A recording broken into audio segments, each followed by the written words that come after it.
And now, from beyond our dimension, this is the JeffMara podcast. Here's Jeff. My guest is Rex Finfgeld, who during his NDE experienced multiple realities, parallel universes, and infinite dimensions. Rex, thank you for joining me and welcome. Hey, and thank you. Appreciate being here, Jeff. Appreciate it a lot. Thank you. Well, if you don't mind, let's start on the day that you fell and go from there. I've been a martial artist for about 30 years. I've been an instructor for probably around, about 17 or so. And I still train under a wonderful old master. He's 86 going on 87, named Willem de Tours. And the art's called Quintausi Lot de Tours. Wonderful, incredible art of moving energy, as we call it. And the day that I fell, we always train early in the day. I was always on Sundays and starting at 7 a.m. because my background is that of a nightclub and concert promoter. A lot of my life was at night. And so a lot of times I go to those Sunday morning classes with no sleep. I'm going to have these events that would go sometimes till 5 in the morning. Got to be at class at 7 a.m. So you can do the math. There's not much time to go sleep. So I go home, splash water on my face, grab an energy drink or some tea or something with caffeine, and go to class for a couple of hours. And they were some pretty tough classes. And normally after class, I'd go home and go to sleep during the day. For whatever reason, we had a wonderful high energy class. I was still feeling really energized when I got back home. And I like to jog and do other forms of exercise as well. And climbing is one of my forms of cross training. And so I went for a jog and went by was one of my favorite trees that I climbed many, many times. And understand, living in Colorado, I don't do it anymore, but I used to climb rocks and love to climb mountainsides, and anything that you could climb, I pretty much would climb, including trees. So if you're wondering why a grown man was in a tree, that's basically why. But that spring was a very dry spring here in Colorado. Typically, that's when we get most of our moisture. And so I was climbing, like I said, a tree I'd been in dozens of times before, and I was doing my usual kind of training thing, but at the same time I was being careful. I wasn't going fast or anything like that. But a couple of branches broke underneath me. So one branch let go, and I went down and went to grab a second branch. It broke, and it dropped me all the way with nothing in the way. There was nothing that broke the fall. It just went straight down to a concrete bike path. And this is all in my records. It's in a first responder report, police report, medical records. Everything I'm going to say is all in the records. This is how I know, because I don't really remember much of this. But I went down purportedly 26 feet, and that I hit concrete head first. And it was a miracle that there was anybody even in the park that saw me fall, because when I ran, it was a chilly day, there was hardly anybody in the park. And so one of the many complications that I had, in addition to traumatic brain injury, is I had, of course, massive bleeding on the brain, but I was also bleeding in one of my lungs because I broke a bunch of ribs when I fell, broke 20 bones total.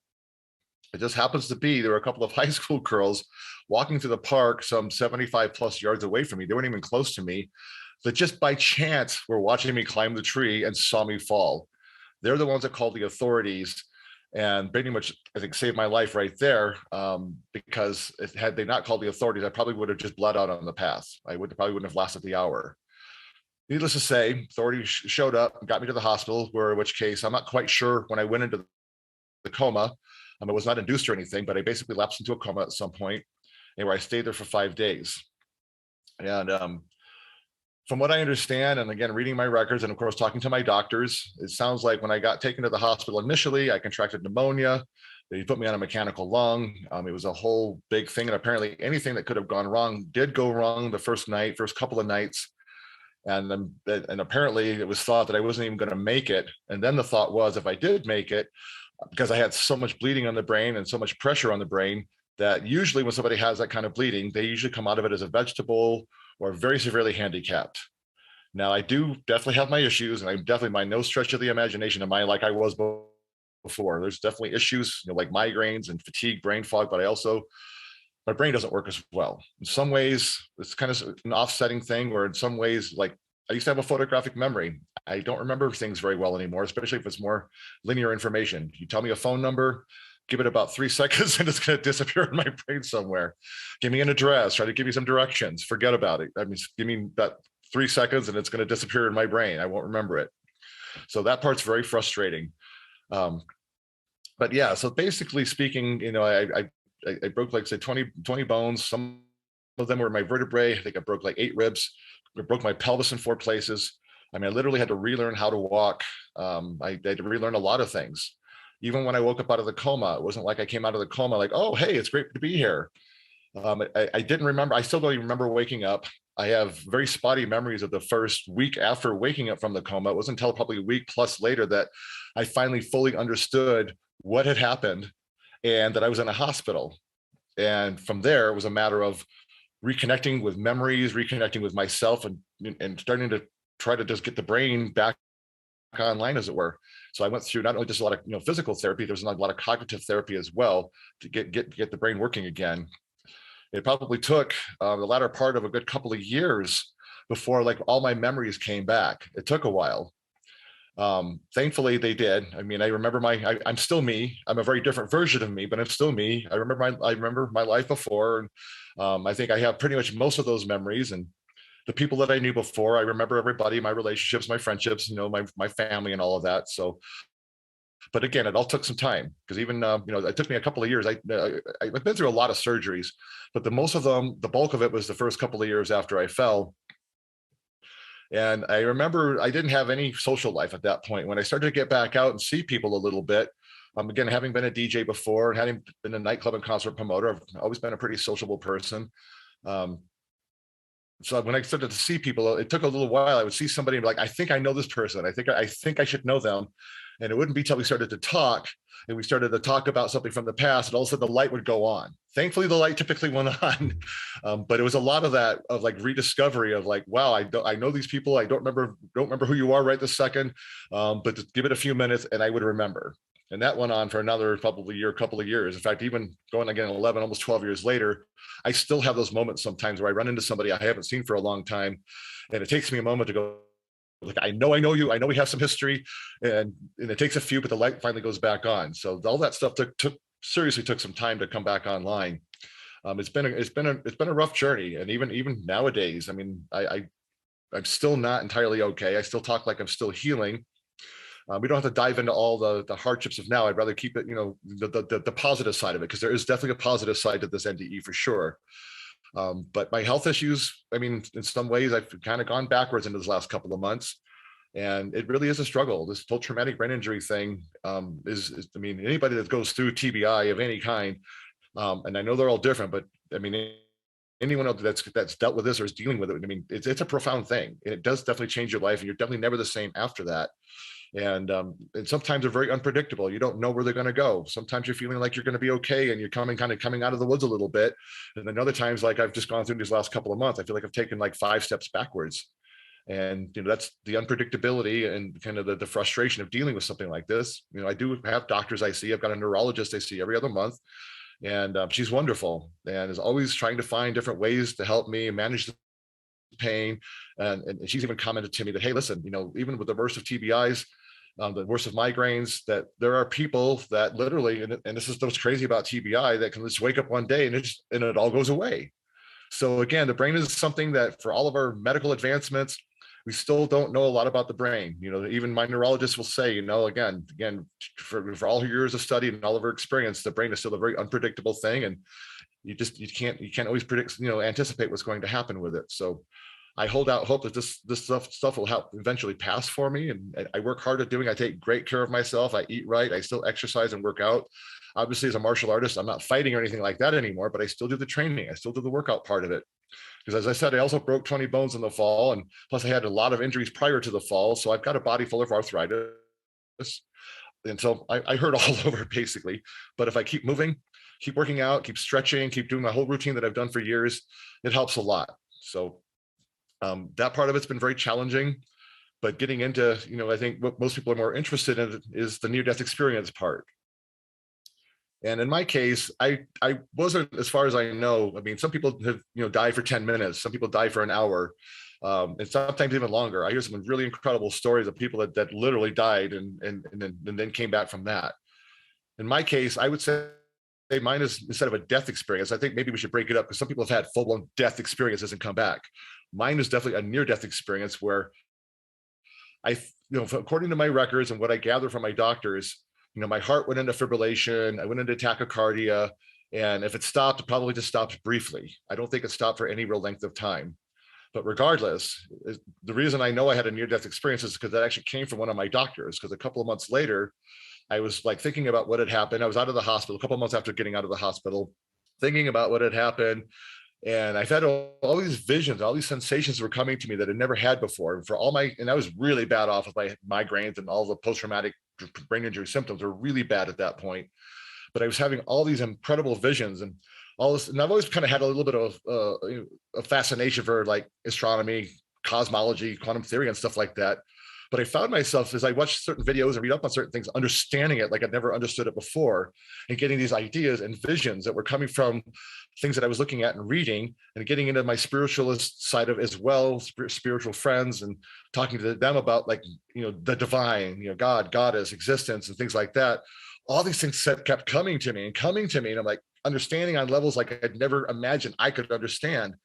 And, one day I'm seeing one of my doctors, and I'm just like, he was there for all this stuff. He was there for me from the beginning. So he saw the whole thing happen from the time I was in the coma, the crashes, all of it. He saw all of that.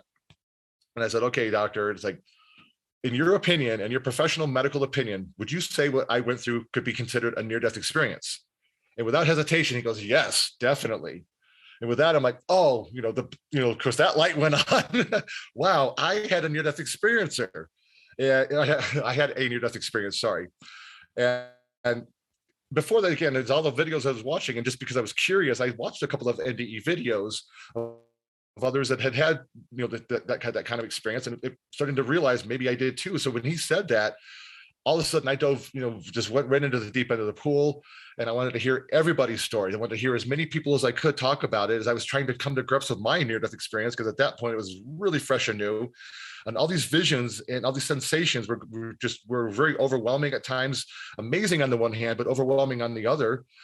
As I'm sure, as I know, many NDErs will say, my empathy is like exponentially like off the scale now. My sensitivities are off the scale. I mean, my intuition is just off the scale like it's never been before. And for anyone that's been through this, especially when it was brand new to me, I mean, I was constantly overwhelmed and not understanding why all these emotions were hitting me. In some ways, I almost felt like an adolescent child dealing with all these feelings and sensations that I didn't know what to do with. Only in this case, I'm an adult dealing with near-death experience kinds of sensations. So that's kind of what brought it home for me, that, oh my gosh, I had a near-death experience. And then I started to get involved with going to NDE groups here in Denver, and even getting online and just finding any group that I could, just listening to seminars and listening to talks. And eventually I started doing talks.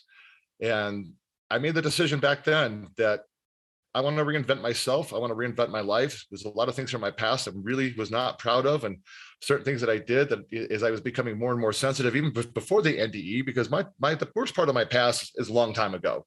By the time the NDE happened, I was a productive person, working hard, had a career, and I'd like to think basically a nice guy for the most part. I was known as a guy with a bit of a temper. Again, I was hanging on to stuff from my past that I couldn't quite maybe get past.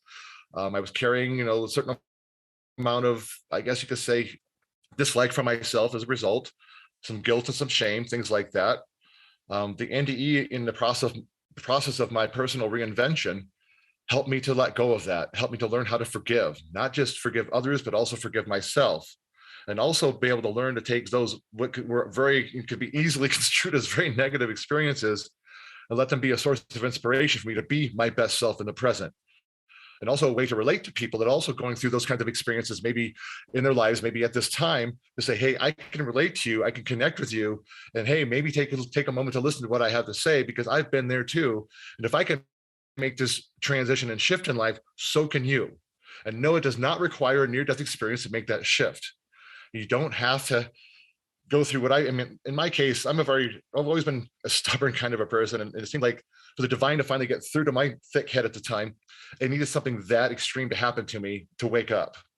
And I'm going to contend you don't need that to wake up. It's already a part of you. It's a part of me. It's the most natural, most inherent thing within us, because we're talking about our soul. And I mean, the source of love, the source of life itself, the source of the mind that gives rise to creation itself. So that's inherently within everyone. It's not like you've got to have them. You can do it through meditation, do it maybe even through martial arts, depending on the kind of martial art you train in and your intention behind that kind of training. Or do it through what we call, I guess, sheer death experiences. You hear of out-of-body experiences that don't necessarily involve having to be near death or dead to come back and have that and come back with this kind of knowledge and insight and information. Let me ask you this. Sure. Did you wake up from your coma immediately with the memories of what you experienced on the other side, or did these memories come back to you later?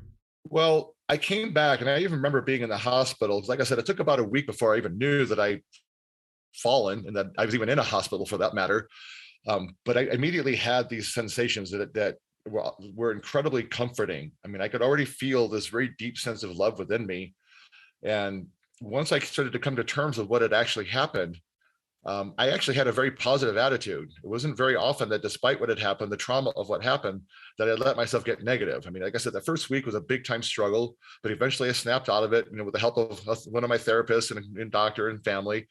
But once I did, I started to realize something was different. I didn't know, not until I talked to the doctor a couple of months after I got out of the hospital, that he said, Rex, you definitely had a near death experience. When all of a sudden I focused on, okay, all these new sensations, all these new visions, there is something to this. I had a near death experience.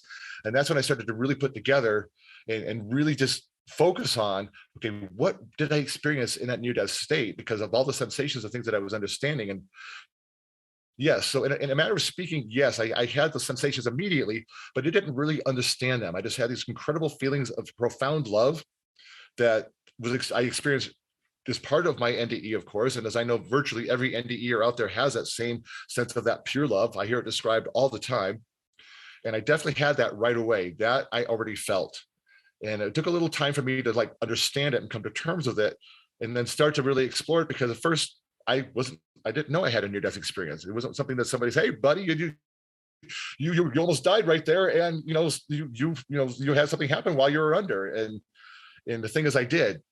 And as I started to, like I said, process this, that's when I started to realize, okay, this information, and I kind of touched upon it already, and you touched upon it in the introduction, that in that near-death experience moment, and people ask me all the time, well, how long was it? And I can't say I don't know how long it was, and I don't even know when in the coma that it happened. I mean, time at this point, time was timeless. I mean, it was, I didn't have in a sense of linear time at that moment, didn't even have a sense of my own body in that moment. All I could say is the feeling, the sensation was that of just a mere moment. But in that moment was the knowing of everything, the all of everything. And in that moment, the way I describe it, the way I think the best way to describe it is to say that imagine the expanse of the universe, whatever it may really be. I'm all about talking about multi-universal existence, but whatever that expanse may really be, imagine that all at once. And imagine, like I say, time in a timeless space, meaning past, present, and future exist all at once. I mean, it wasn't nothing. I mean, in this, I guess you could say if it was nothing, and that nothing was everything. So, and with that, imagine parallel universes, multiple realities, any probability and possibility in existence, every timeline in existence all at once. And with that, imagine just infinite dimensions in that same moment, just all at once. And in the basis of that was the most pure sense of love. And I want to explain it like this. I was not experiencing love. I was love. And in that moment, I wasn't feeling alive. I was life itself. And also in that moment, I wasn't thinking.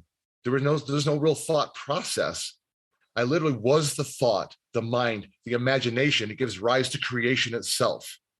And all these possibilities all at once, just in that moment. It was just knowing. And in that moment, I was like, there's some part of myself was like, I just knew I was coming back. I knew I wasn't going to die. There wasn't like there's a choice being given, but it just just being one with divine, being myself, being the divine in that moment. And then coming back from that, I'm realizing I'm just, as a person, as the person that I am, Rex, I'm just one part of that divine experiencing itself through every one of us and through everything. If the divine is truly all-knowingness, that's why. because the divine is the experience of the all of everything. And I also describe it as both dark and light all at once, and everything in between. But again, it's important to notate, because I see love as permeating everything. It permeates the dark even. It's just the dark part of love is love gone very twisted. Whatever individuals you might want to term as being in their darkest spaces and living in doing maybe horrible things in this life. Typically, people talk about apathy, and I understand that's part of the equation here in the experience. But somewhere in that apathy is a very twisted sense of love that brought them into the space of just not caring anymore, or brought them into a space of maybe volatility and anger to such an extreme they carry it out in these horrible, horrible ways. And it made me realize love is everything. And especially the part of it we all love, and whether you identify with, is that light part of love, that part of love that is healing.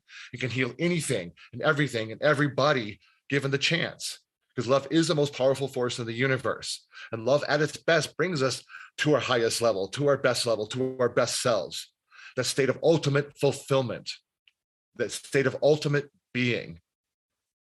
And even the darkest of the dark, they may have a long, long, brutal journey home, but all souls are born at home, born in the light. And all souls being born in the light will eventually find their way back to the light. That's just my feeling. And I understand not everybody but may not agree with that. Hell is not forever. I mean that's not love to me. But love is a space that we put ourselves into more than a divine being saying, okay, you're going to get cast down there. I mean, we are the divine. The divine is within us. We are within the divine is within us. And in some way, shape, or form, again, as a human being, we're surrounded by all these influences. But I also learned, again, this is just my take on it, that your entire life, your entire existence is part of who and what you are. I mean, whatever you can imagine, whatever you can conceive is part of you. The Mayans have a wonderful expression. It's basically, they used to use it as a salutation, like a means of saying, they even just saying hello. It's like namaste and pura vida, and can expressions like that. It's basically in la catch alakim. It's simply translated as I am you and you are me. That means we're all extensions of each other's consciousness and conscious experience. So I've learned that my being is not just myself, Rex, but my being is the all of everything, and I'm a part of the all of everything. And so I don't ever assume that I don't affect somebody even on the other side of the world. I believe in the butterfly effect. The idea that the flapping wings of a butterfly here can affect a cyclone halfway around the world. And I think life is very much like that. We don't always know what the ripple effects of our actions might be, whether the action, there's something that's maybe negative or considered dark, if you will, or something that's beautiful and light and helpful, something loving. Those ripple effects go out all over the place and we don't know. Even that person you just see at the convenience store, you just held the door open for and put a smile on your face and said a quick hello to, you don't know what that did for their day. I mean, maybe it was just a simple and innocuous experience that, just came and went, but then it might've been that moment where maybe it helped them. Maybe they were in the middle of some deep state of crisis, or maybe there's some deep state of wondering and exploring some thought process. And whatever reason, that little moment just sparked something inside of them that not only affected and impacted their lives, but of course they have friends, they have family, and who's to know what effect it had on them, and then what effect those individuals had on other people, and so on and so on and so on. I mean, it's just, and it can very much work like that. And I think it works like that more often than maybe we realize. So yeah, simply put, I mean, I've just learned that our being is not just the body. It's not just ourself. And as a person who's been a loner my whole life, who's, spent a lot of my life alone and on my own and perfectly content to do that because of the kind of life and upbringing and whatnot that I've had. And that's a long story. Don't get me wrong. I had like a beautiful, amazing mother. She was fantastic, but I was only 22 when she died.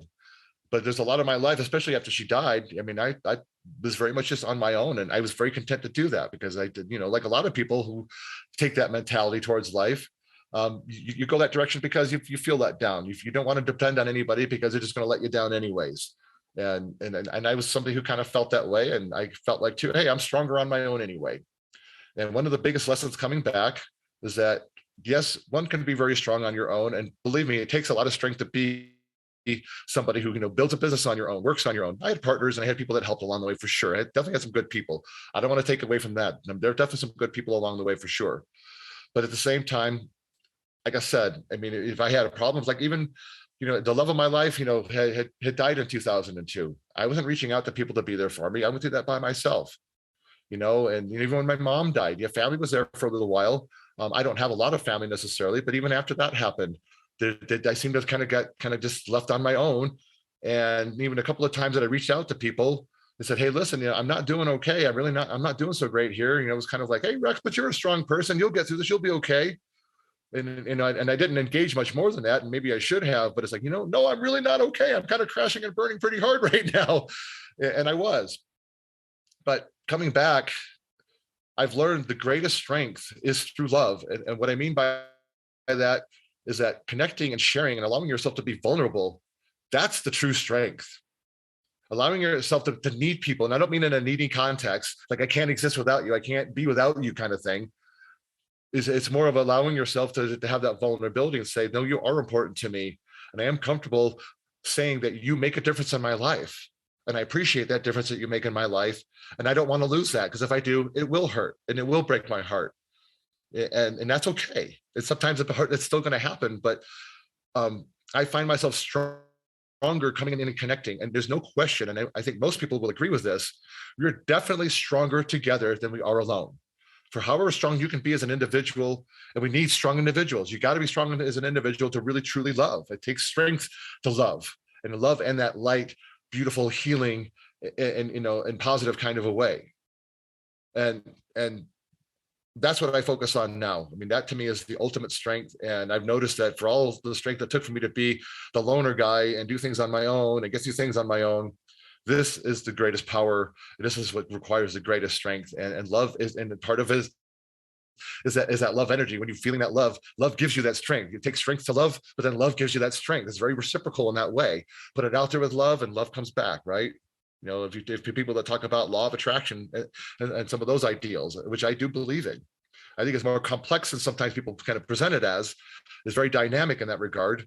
But at the same time, there is something to be said about, those those energies you put out, especially if it's love, then love comes back. And love wants to. That's the most natural state of our being. That's the most natural experience we can have in this life, is through love. After experiencing these other realities, do you feel like we live in a dream world? Well, yes. In fact, my favorite quote is Edgar Allan Poe: "All that we see or seem is but a dream within a dream." And I absolutely believe that. I mean, this is the dream of the divine. It's the dream of the soul we're going through. It doesn't make it any less real, if you will. And I don't see it as an illusion. It's all, as real as we make it. And I think there's illusory qualities to the experience for sure. But at the same time, the dreams are all very profound. And even the dreams we dream at night when we sleep, those realities to me are just as profound and just as integral, just as infused in what we might call the waking reality. And yes, it is. It's all a dream, but not to be made light of, because it's a dream. It's an experience we're having, and and dreams are very real. And depending on how you dream at night, and I'm a very vivid dreamer. I don't sleep very well because of my TBI, but at the same time, when I do have nights when I sleep well, my dreams are very vivid, very in color, and just as profound as anything I experience in the waking life, if you will. Do you fear death at all? Not at all. I embrace it.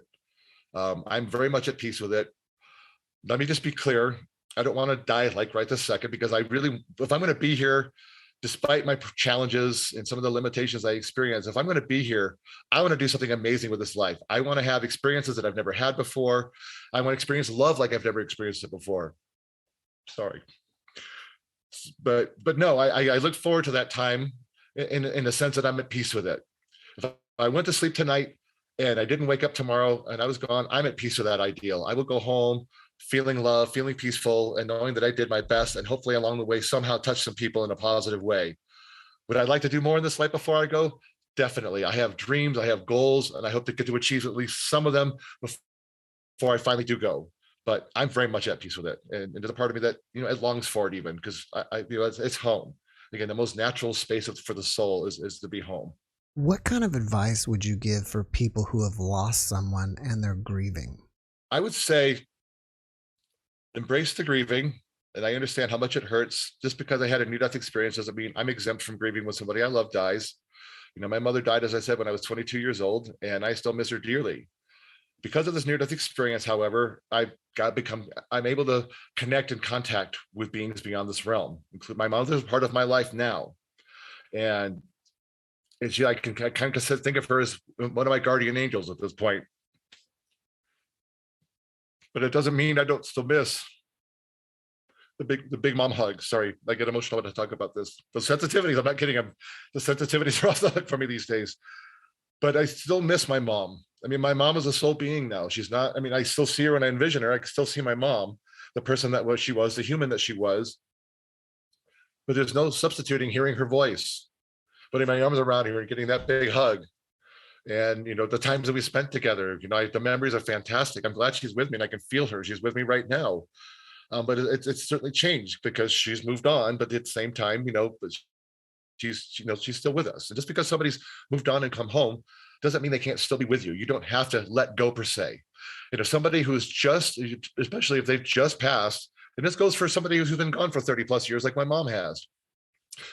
If you're grieving them, it's one of the ways we honor that person, because when you grieve, you're going through all those wonderful memories. You're remembering them. Again, you're remembering what it felt like to hug them and be with them and hear their voice. Remember even how they smell and everything. And if you feel like in your moments of grieving, maybe that song comes on the radio and it's like takes you right into one of those really beautiful, special moments. And you feel like they're with you right now. I could feel you. I could totally feel you. It's because they are. That is real. They absolutely are. And take that moment to embrace them inside. Imagine them hugging you. Imagine you hugging them. Imagine what that feels like, because it's really happening in the moment. When we talk about the idea of that, all we see or seem is but a dream within a dream, that is part of the dream. They're living in a different part of the dream space now. They're in a different part of the dream. But these dreams are all infused, and we're all still infused with each other because we're all still one soul. And just know that they're with you. And it could be 20, 30 plus years. And it's okay if you don't want to let go per se, because you don't have to. I mean, if that's what resonates for you, then fine, let it go if you have to. But a lot of these experiences we don't necessarily get over per se, but you learn to live with it. And you learn to make peace with it. And if you just keep yourself open and just let yourself again, that spiritual part of your being, just stay open, they're with you all the time. And anytime you want to reach out to them, think about them, be with them, you can. So if you're feeling it and you think they are, it's because they really are. And that's my biggest advice. Don't resist that. Don't think that you have to do anything that feels unnatural. Just go with what is completely natural. And don't feel like you have to rush through anything. Let that process take whatever time it's going to take. And if it takes a while to finally make peace with that, finally come to a point where you can start to be happy in life again, that's okay. All I would say, though, is be very careful not to turn it into wallowing in self-pity. That's the danger here. You don't want it to go there, because if that happens, then you're stuck in this horrible negative space the rest of your life. And that, to me, that's not loving yourself. That's not loving the person that passed. That's very hurtful. It can be very damaging. And I think if anything, it can be a distraction to that. So let it stay in love.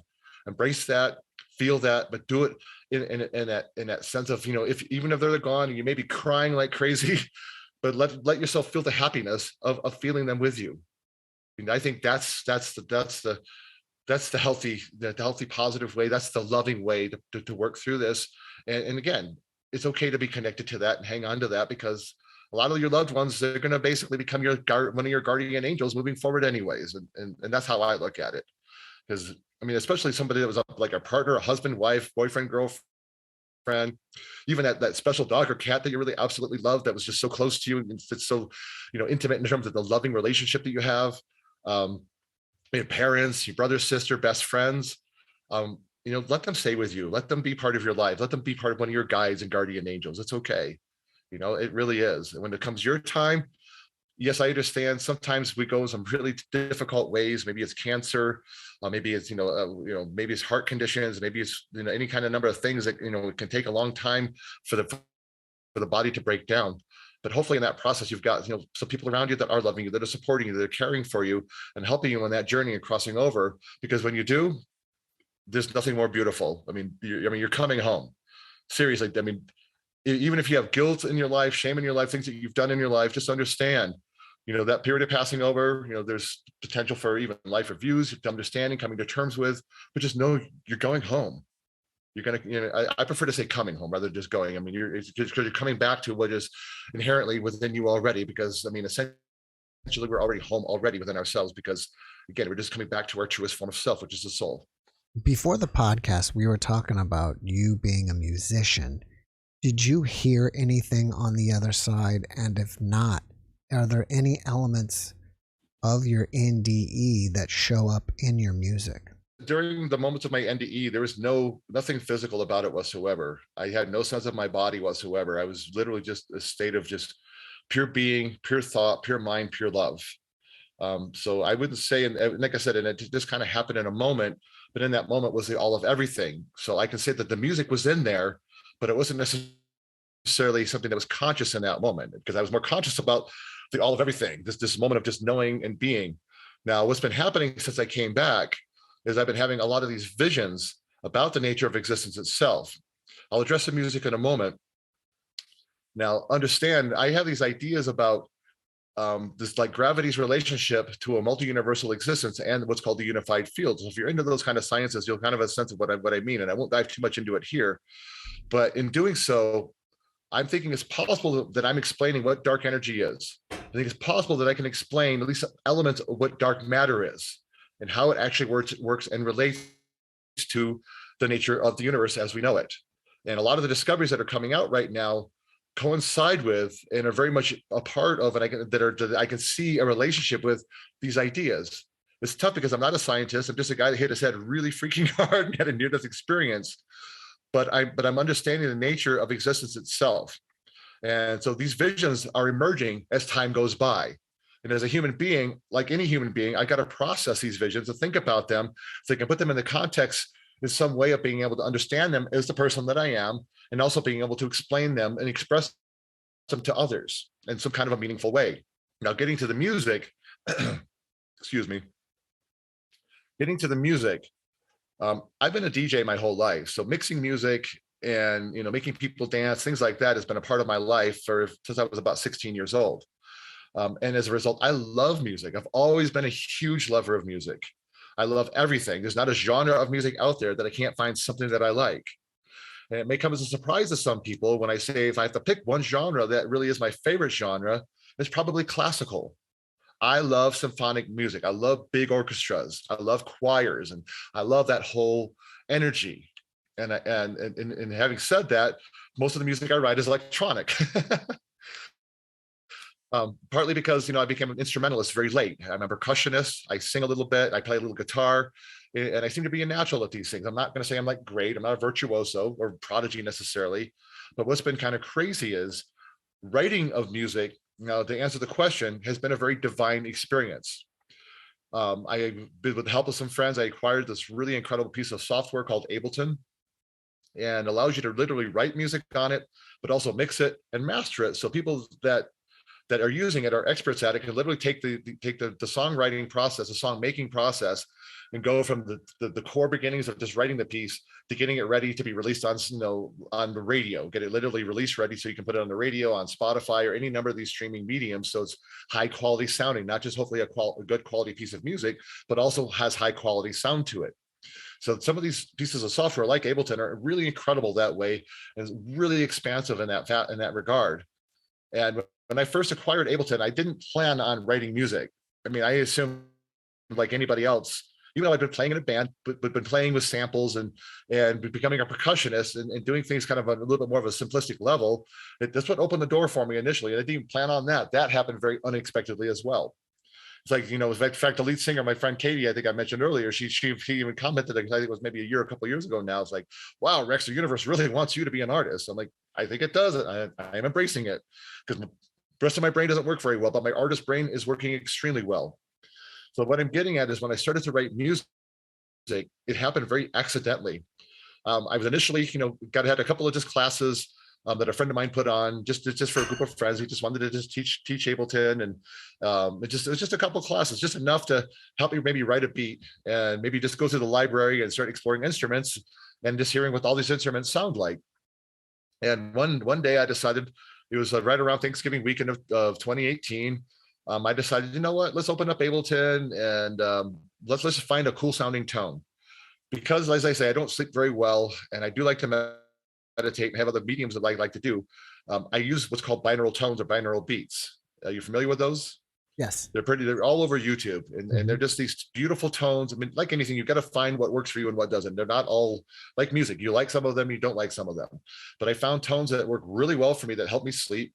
I found tones that helped me to meditate. When I even, I wrote a book. I've got a book out. So when I was writing, I found tones that I would listen to while I was writing, because it just was helped really center me and put me in these really wonderful spaces. So I thought, why don't I see if I could just create a cool sounding tone? Let's just find an instrument that I like, that has an interesting sound to it, and I'm just going to pick one note that just, again, whatever note. I have no music theory experience whatsoever. I had a little choir in high school that doesn't really lend itself to writing music, however, but I just found an instrument that was cool. I found a sound that is okay. This is a note. I don't remember what note it was, but it's okay. This sounds good right now. It resonates right now. So let's just go with this and see what we can do with it, and or see what I can do with it. And all of a sudden, I just get this tone going, and I get it on what's called the first of all, it was on session view. Then eventually I moved it over to what's called I can't see it. I can't remember these darn names, but it's a part of Ableton that actually lets you like write the music. Oh gosh. Anyway, there's my brain failing me when I try to come up with this linear information. But anyways, it's a part of it that they can just like set up as long as you want. So I just laid this tone down, made this really, really long note, and just sat back and started listening to it. And I thought, okay, well, it's not uncommon for people that do this kind of thing to use other instruments, and see if I could find a couple of other instruments and sounds to go along with this to add to the sound of the tone to make it more distinct and more unique. And so I did that, came up with a couple of other things, same note, same everything. And like, okay, this is sounding kind of cool right now. And from that, I thought, you know what? A thunderstorm sound, because as a DJ, I collected samples. I had all kinds of like just samples, everything from dogs barking to thunderstorms to explosions to just random voices and just samples of all kinds of different sounds you can imagine. I just have been collecting for years. So I thought, you know what? I got a bunch of thunderstorm samples. Let me find one that sounds good and see if I can lay that on top of this tone that I'm making. And I did that. I'm like, ooh, that sounds really cool. All right. And then I thought, okay, I can make beats. At least that's one of the most basic things you do on Ableton. I think almost anybody that opens up Ableton, the first thing they learn how to do is make a beat, which is, usually just a couple of bars. It's nothing long. And like anything with a beat, you can make it repeat as long as you want to. So I'm like, all right, let's find a simple little beat, but I don't want to put it at the beginning, but I'm going to like about halfway into this tone. I hit it about, 6 or 7 minutes long at this point. Just something you can just kind of sit back and listen to and just lose yourself in a little bit. Let it be a journey. And I'm like, let's put the slow, light little beat on it. So about halfway into it, this beat starts. I'm like, wow, that sounds cool. All right, I think we're getting something here. And then from that, I'm starting to hear melodies in my head. I'm like, okay, it's simple, nothing complex. So I found another instrument yet and wrote a melody that went with the tone. And I'm like, okay, I have a pretty good ear. I don't have like training at all, but I have a good ear that I can tell what's in tune and what's out of tune. So I put it on there. I'm like, oh, wow, this is really, really cool.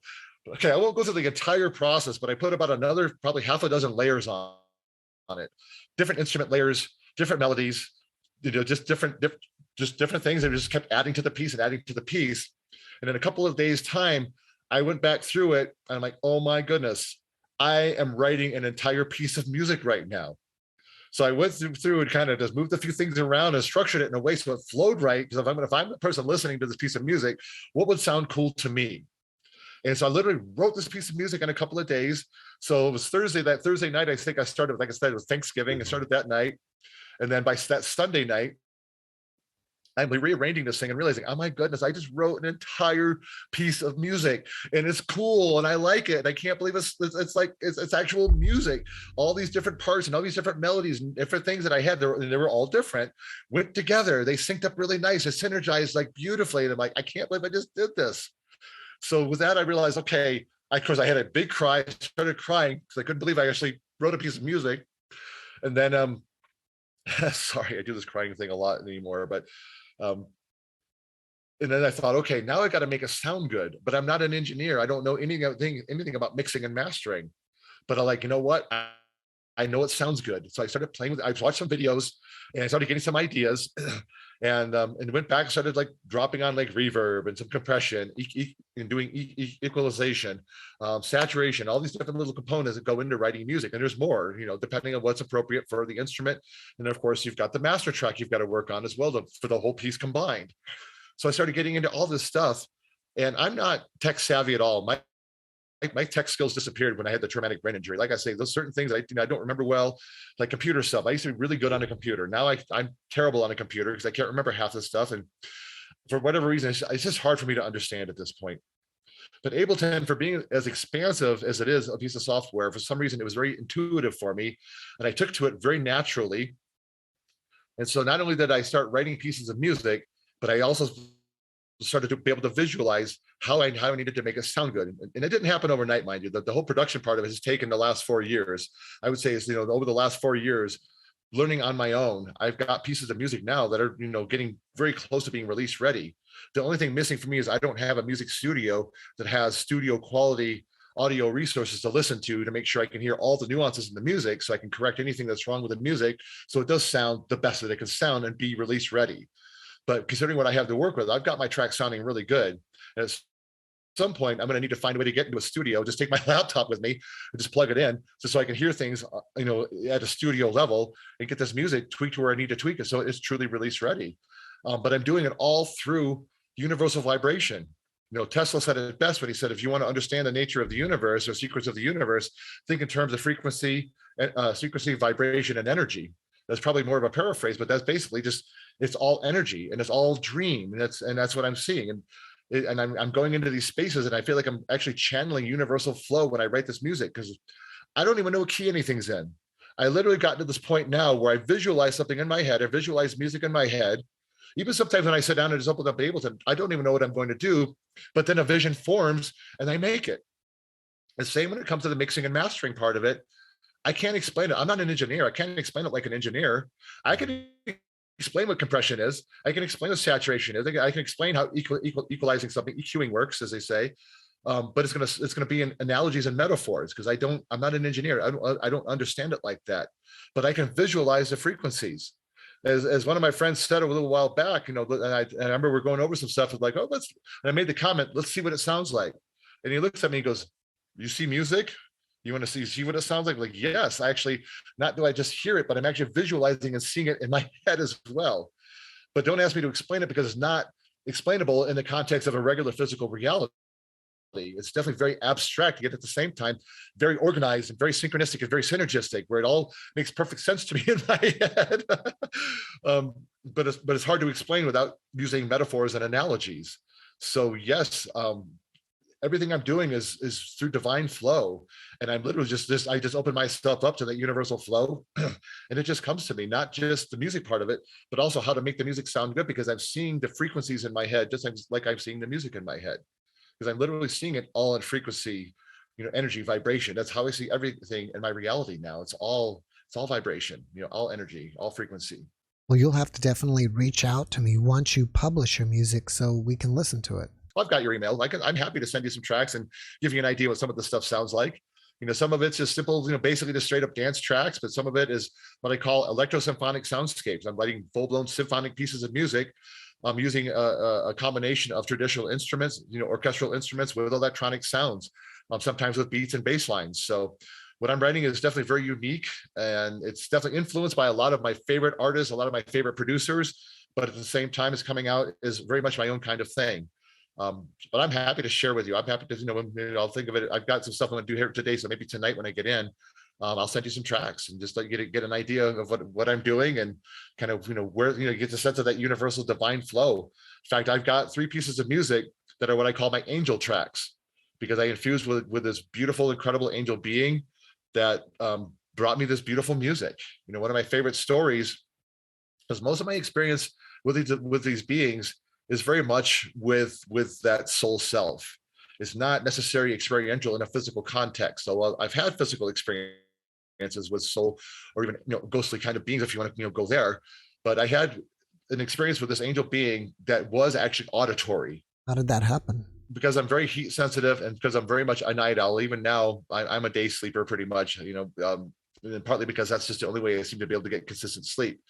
But especially in the summertime when it's hot, I like to get out and I go jog and go walk, and I'll do it at night. And because I'm a night owl, sometimes it might be 3 o'clock in the morning that I'm taking a nice, 4 or 5 mile walk, through the neighborhood. And one of these particular nights I was out, And to be honest, just because I've had this near-death experience and just because I've had these visions doesn't mean this life has been easy. Sometimes I'm very overwhelmed by things, and like anybody else, sometimes things don't go the way we think they're going to go. And I'm not where I thought I would be 11 years after this near-death experience. So I was going through my own form of existential crisis, and wondering why I'm still here, especially with all this amazing information, all these things that I feel like I'm supposed to share, and all this capacity to love, and not to mention being in the most peaceful, centered space I've ever been in my whole life, and struggling with why is this life still so hard? Why is it that every time I turn around, I feel like there's people that say I love you and then putting daggers in my back? We all go through that. I'm not exempt from any of those kinds of experiences. And I'd been through a series of those, and just struggling with the heartbreak, and just trying to understand, why all these years later, and why I'm in the clearest, most beautiful space I've ever been in, why, those connections aren't being made, and why I still keep attracting these kinds of experiences to my life, and feeling a little bit frustrated, like, what, this is where it's at. And there really is nothing for me here. As I said, I'm at peace to just go to sleep right now. I'm perfectly fine to just do that. It's okay. And I thought to myself, I have these dreams and I want to fulfill them. I really do. But if that's not in the cards for me, that's fine too. Then just let me go. And I was having this big existential crisis I was going through. And one night I'm taking one of my long walks. It's 3 o'clock in the morning or so. And I'm hearing this melody, like I can hear it, physically hear a melody, like somebody's whistling, and then it kind of transitions into like a humming. And it was a very beautiful melody, very dark, very somber melody, very sad melody, but also very, very beautiful. And as somebody who's at this point, I was composing music, and I'm like, wow, that's really cool. I would almost like to, I would love to use that and turn it into a piece of music. And I thought, well, it's somebody else's. I don't want to obviously take somebody else's melody. But as I keep walking up the street, I'm still hearing the melody. So understand it, the street that I'm on has got houses on both sides of me. It's dark, of course, but through the trees across the street, and through the trees, I can see the occasional like patio or porch light on in somebody's backyard. And so because I'm from, I grew up someplace like Detroit, and there's a part of me that's still kind of street. I'm like, well, I'm not going to go walking into the trees and go seeing what's going on. I don't know what's in there, even though I'm in a pretty nice, comfortable, quiet area. And then, like I said, I got houses to my right as I walk up to the street, but across the street to my left, like I say, it's just trees, and there's houses behind the trees and the occasional light. But I'm walking up the street still, and I'm probably like a good quarter mile up the street, maybe even a half mile at this point, and I'm still hearing it. I'm still hearing this melody. And I'm thinking to myself, okay, is somebody walking through people's backyards and jumping fences and the like, keeping pace with me with this melody? And I stopped and I looked around. Okay, I got to go see what's going on. I didn't want to go through the trees and see what was back there, especially if someone's back there. I want to bug them or scare them. But I'm looking around everywhere I can look. There's nobody else around me. I'm sitting under a street light right now. And I guess I can still hear this. And I thought, okay, because of my experiences with beings, with spiritual beings, angel beings and whatnot, I thought, I should do the kind of check-in thing that I do and see what's really going on here. Maybe this isn't, even though it's an auditory thing that I'm hearing this, having this physical experience. I'm like, kind of check in, if you will. And so I did, and it hit me really strong. There was an angel being that was humming, that was singing, if you will, and she was having her own form of crisis. As we know stories. You hear it in the Bible and other texts and other stories from that angels, like any of us, angels can fall. We hear those stories. We understand that even the most purest and most beautiful beings, they too can fall. I mean, especially if they're being as part of this experience, because angels, are spiritual beings, guides, call them ascended masters, what have you, whatever terms you want to use for all these different types of beautiful beings that we may experience. They have the ultimate forms of empathy, the ultimate forms of compassion and love and feeling. And they feel everything we feel, in the most powerful of levels. And I can understand it even as a human being with this crazy empathy and this crazy intuition. All the things that are going on in the world, I feel every bit of it. And yes, it can be so overwhelming, and it can definitely make you feel like, feel helpless. And what do you do? Because there's so much of it. How can I make a difference to anything? Does it even matter? And I could feel she was having that same kind of crisis I was having. And as soon as I noticed that, I felt that, all of a sudden I had this, I'm outdoors no less, and I had this incredible, like really powerful scent come over me. It was really flowery. My favorite scent, my favorite taste is cinnamon. And I guess it was the most purest, most incredible scent of cinnamon, flower, kind of a flowery cinnamon, if you will, that was just coming over me and wafting over me. And with that, I started to walk again, and she was still humming with me. And this scent, this feeling was stayed with me all the way back to when to the place that I was staying at. And I decided, okay, now it's like 4 a.m. or something like that. And I'm like, I'm getting a little bit tired, but before I go to sleep, I got to write this melody, because I realize it was a gift from this angel. And so I wrote the melody when I got home, thinking, okay, when I get up, the next day, when I wake up, because it was 4 a.m, later that day, I guess, I'll get up and I'm going to write the music. I'm going to write the rest of the track, which I did. So, but when I got home and I got inside the place, that scent of cinnamon, that flowery scent of cinnamon, was really powerful. And I was like, it felt like I was all over the house. My roommate was upstairs sleeping. And I know there's no way he didn't cook anything. He wasn't making anything at 3 or 4 a.m. because he worked during the day. And so I just further affirmation that this being was with me, and we were now infused. Our energies were now very much infused. We're interacting with each other on this very deep conscious level. And of course, now I got tears flowing down my eyes the whole bit, because it's just so beautiful. And she was so beautiful, just so powerful, and so I didn't know come up with the words for it, but it was just magnificent, truly a magnificent experience. Not that I had touched beings along the way, and I touch beings all the time. I have many, many relationships, not just with human beings or beings of this earth, but also these kinds of beings. And she's still with me. She's still with me all the time. But anyways, when I get up the next day to go write this track, she was with me. So I wrote the rest of the track, and it wasn't, at this point, she wasn't giving me the notes. I didn't have a melody anymore. I wrote the melody already. But we wrote the rest of this track together. It was like an infusion of our energies. And this is what came out as a result of the infusion of energies. And so there was this piece of music is called Broken Hearted Angel.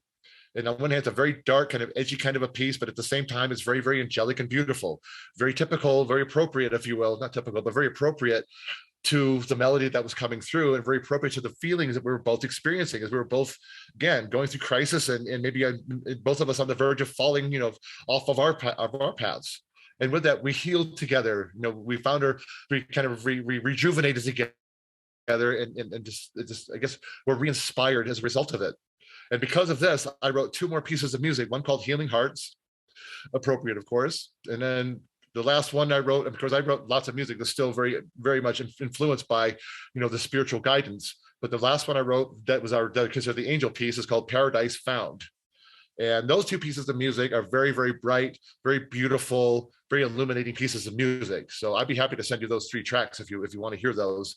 And they came directly through my experience with this beautiful angel being. But the second 2 pieces of music were very much done very existentially. Meaning I didn't have an auditory experience with it. It all came through, the spiritual part of our being, and that came through the fusing of our energies. And essentially, this is what came out as a result of our energies being, I don't want to say combined, but infused together as moments as we are one together. And this is what we created together. I'm hoping that you'll share it to YouTube or put it somewhere where we all as the audience can listen collectively, because if you just send it to me, I'm going to get 1,000 emails asking me to forward it. So maybe I'm happy to send the track in its current form, but until I have a chance to get into an actual studio and hear it the right way, where I can mix and master it the right way, I'm happy to share it the way it is. It sounds all right. It doesn't sound bad. It'll sound decent. And hopefully people that hear it, they enjoy it. I mean, I share music with people all the time, and it sounds good enough that you can still listen to it on a decent sound system. It sounds all right, and you can still enjoy it, but it's not going to go on YouTube or any of the streaming services until I don't have the money right now. That's just the biggest thing. That's okay. I'm looking forward to a point where, part of this path is, we're in a monetary society, we're in a capitalistic society, and money is part of this experience. So that's part of it. I'm still working out and hoping, as this path continues to build, this information, it all gets out there, that that part of it's there, so that I can go and do what I need to do, and eventually have a studio in home that I can just have hours to just sit and work on my own in-home studio, and be able to I have over 40 pieces of music. I would love to just be able to get all of those pieces of music out, because they all have their place that need to get out into the world, for sure, because it's all part of the lifting up and part of the story of, hey, listen, anything is possible in this life if you just really give yourself a chance and give this life and give this journey a chance. But in the meantime, if somebody wants to hear the tracks, I can send the MP3s to you. Like I said, I'll send you the music. And if anybody else wants to hear it, I'm happy to share with you. It just won't be in a fully mastered form yet, but you can still hopefully enjoy it and get a sense of what I'm talking about and what I've been doing. All right. And And once you do finally put it out there, send me the link, like to Spotify or iTunes or Oh, wherever yes, your definitely. music is, and I'll go add it to this video, in the description, as well as you can come during my Saturday night live stream. It's kind of like a call-in radio show, but with video, and you can come remind everybody, hey, I finally produced my music, and you can find it on Spotify or wherever. Sure, sure. Yeah, I would happy to. When that time comes, I would definitely be happy to do that. I look forward to getting this music out to the world, and again, hopefully it touches a lot of people and ripple effects out there to have a profound impact. My goal, again, as a near-death experiencer, is I hope I can touch the whole world somehow. I hope I can, by the time I'm taking my last breath and I'm going home, finally going home, that my work can hopefully change the world for the better in some way. Something that I like to talk about in one of my presentations, or a couple of them, I guess, is the worldwide Renaissance. Europe, coming out of the Middle Ages, experienced a Renaissance that was like this kind of like this big awakening that it just went through, where medicine, spirituality, music, science, all this stuff. And not to say that it wasn't already starting to happen, it wasn't going on, but all of a sudden it seemed like all of a sudden, boom, it just exploded. And I feel like the whole world can do the same thing. I feel like somehow, some way, I don't have those answers right this second, but I hope somehow, some way I can play my part. And I know you, Jeff, and everybody that's listening to this, and anybody that's out there reading their books and putting those positive, loving messages out to the world, somehow we can spark that worldwide renaissance where everybody's kind of just something happens, and just all those people that are filled with hate right now, the vitriol and all the politics and the wars, and somehow, some way we can snap ourselves out of this, pull ourselves out of this, because just somehow collectively we just have this big epiphany, and again, it's this whole worldwide renaissance takes place, and this takes this whole world, not just pockets of us, because there's definitely pockets of people that are waking up all over the place, but it needs to happen on a worldwide scale so that we can all be set free. We can all be free to be the best at what we choose to be in this life, and in the process, raise each other up. All right, Rex, after watching this podcast, people may want to reach out to you and ask you questions, and maybe it would be better if they just ask you directly to get, a sample of your music. Are you up for that? And if so, how can they reach you? I am. I mean, because, I only have so much energy in a given day with the TBI and whatnot. I'm up for it. It might take a few days or something to get back, but I always get back and I always respond. So I'm happy. If you want to email me, for the music. And Jeff and I talked about this earlier. I also do presentations as well, but my email is my name. It's Rex Finfgeld. Very simple. Just rexfinfgeld@gmail.com. All right. You have any? So I'm sure the spelling of my name will be in hopefully the podcast title or something. Right. Do you have anything else that you're working on that you want people to know about? As I mentioned earlier, I do have a book that's out. It's available on Amazon. It's both in paperback or Kindle, and I would appreciate it if you want to take a look at my story. It's basically I can consider it a spiritual autobiographical self-help book that's inspired by my near-death experience. It's not just about my NDE, but it's also about the transformation. I talk about my life before, and I talk about my life since, and the impact that the NDE has had on me, and getting into some of the profound revelations that I've had from the NDE as well, and talking about my visions and my hopes for the world. I also have something, again, I'm trying to find ways that I can generate some income. I have a store, an online store on Redbubble. It's redbubble.com, called gravity.life. Although Redbubble doesn't allow things like dots and periods and whatnot. So if you go to redbubble.com, you got to type in gravity, DOT, life. Go to my store. It's basically all these quotes and sayings that come out of my books, come out of my presentations. It's all meant to be uplifting, positive. And my whole idea is like, in fact, my catchphrase, if you will, the Logan is, what do you dream about?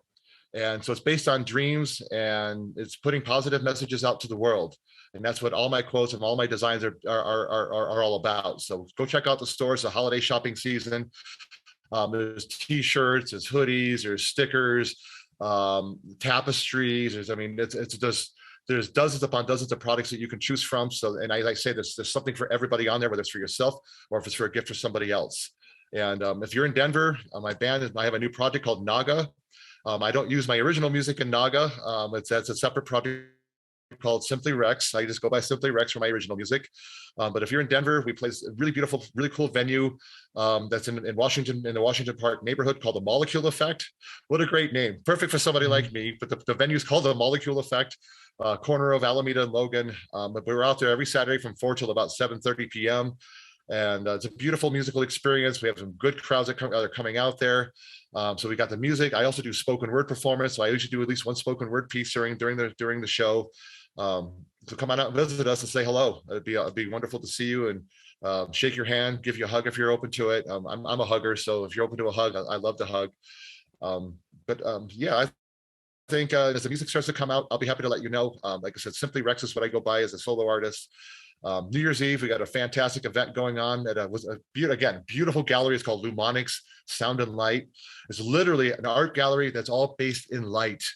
The artists create all this art that's all light art. It's so beautiful, so unique, and you just won't see this anywhere else. So it'll be a very beautiful, very intimate event. Tickets are being sold online. You can find me on Facebook. Just find me, Rex Finfgeld, and I can send you links to the event if you want to come check that out. So start the new year off in the right way. Set those intentions and love and building and growing for a better world, a better being, better person, and a better world. What's the title of your book? Oh, yes, that would help, wouldn't it? My title of my book is appropriately titled My Experiment with Gravity. It is not so much because of my theories on gravity, because it's because after I fell, just talking about, I never called it an accident. And because just saying I fell was so anticlimactic, I used to joke about, my friends also joked about, hey, Rex, how you doing such your experiment with gravity? And we would joke about that. So when I was coming up with a title for my book, I thought that was a perfect title. So it's called My Experiment with Gravity. But yes, My Experiment with Gravity, like I said, you can find it on Amazon.com in both paperback or Kindle. Rex, before we finish up, can you leave us with one last positive message? The dreams really do come true. And I'll even say a couple of things, I guess, since your assholes and get me into my quotes. But the more of us that are living our dreams, the more of us that are living the life of our dreams, the closer we come to living in the world of our dreams. And as I say in my book, if some part of my story can help you with some part of your story, then goal accomplished. And I'll leave it at that. Rex, thank you for those messages. And thank you again for being my guest. Thank you, Jeff. It's been a pleasure. It's been wonderful talking with you. You're amazing. I can tell you're a light, beautiful soul yourself. And thank you. Keep doing the great work that you're doing as well. Much appreciated. Thank you. Thanks for watching the JeffMara podcast. I really appreciate you. Another way to show support is through YouTube memberships. And if you do, there are loyalty badges and other perks depending on your level of membership. All you need to do is click the join button underneath the video to find out more. Thank you for your support.